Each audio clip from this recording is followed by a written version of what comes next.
বেলাল, এটা কেমন জুলুম? কতদিন হলো তোমার কণ্ঠের আজান শুনি না। বেলাল রে, তোর কি মন চায় না আমি নবীর জিয়ারতে আসতে? বেলাল আয়, আমি নবীর জিয়ারতে আয় রে বেলাল আয়, কতদিন হলো তোমার কণ্ঠের আজান শুনি না। স্বপ্ন যখন নবীজি দেখাইছে, এ মুসলমান, হযরতে বেলাল সুদূর সিরিয়ার দামেস্ক থেকে পাগলের মতো দৌড়াইলেন, পাগলের মতো ছুটে আসলেন। যখন মদিনাতে আসলেন তখন তাহাজ্জুদের সময় চলতেছিল। তাহাজ্জুদের সময় চলার সময় হযরত বেলাল রাদিয়াল্লাহু আনহু কাঠের জালি দিয়ে তখন রওজা শরীফ ঘিরে রাখা ছিল। ওই জালির পাশে বসে বসে জালির সঙ্গে মাথা ঠেকাইয়া নবীর পাগল বসে বসে গুনগুন গুনগুন করে কাঁদে আর বলে, হুজুর আপনি আসতে বলেছিলেন, গোলাম এসে হাজির হয়েছে।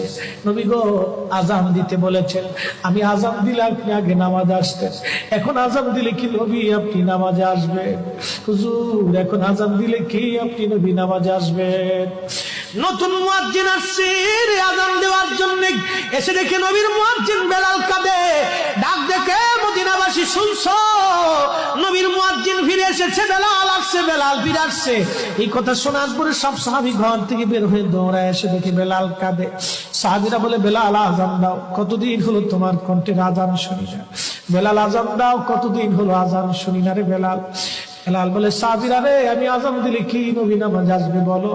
সালমান ফারসি রাদিয়াল্লাহু আনহু ডাক দেখে, সাহাবীরা আমাদের কথায় বেলাল আজান দিবে না, তোমরা যাও দেখো হাসান আর হুসাইন দুইজন ঘরের মধ্যে আছেন।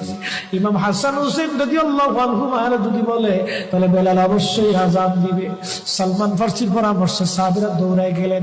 বর্তমান 7 নম্বর গেট বাবুস সালাম বরাবর একটা মসজিদ আছে, মসজিদে আলী।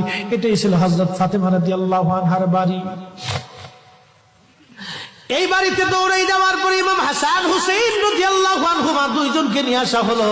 দুইজনকে নিয়ে আসার পরে হযরত ইমাম হাসানকে দেখতে আমার নবীর মতো দেখা যাইতো, চেহারাটা রাসূল করিমের চেহারার মতো ছিল। নাতি দৌহিত্র নানার চেহারা পেয়েছিলেন, ইমাম হুসাইন ও নানার সুরত পেয়েছিলেন। দুই ভাই নানার সুরত পেয়েছিলেন। হযরত বেলাল রওজা শরীফ থেকে উঠে হযরতে হাসানের বুকের মধ্যে মাথা ঠেকায় কাঁদতেছে, ইমাম হুসাইনের বুকের মধ্যে মাথা ঠেকায় কাঁদে। হযরত ইমাম হাসান ডাক দেখে, নানার মুয়াজ্জিন, কতদিন হলো তোমার কণ্ঠে আযান শুনি না। যে কণ্ঠ দিয়া নানার আযান শুনাইতা, যাও গো ওই কণ্ঠ দিয়ে আমাদেরকে আযান শোনায়া যাও। যখন হযরত বেলাল ইমাম হাসান এই কথা বললেন, হযরত বেলাল দৌড়াই গেলেন। যেই বনু নাজ্জার গোত্রের মহিলা সাহাবীর ছাদের উপরে দাঁড়ায় বেলাল আযান দিত। আবু দাউদের 519 নম্বর হাদিসের মধ্যে আসছে, প্রত্যেক ফজরে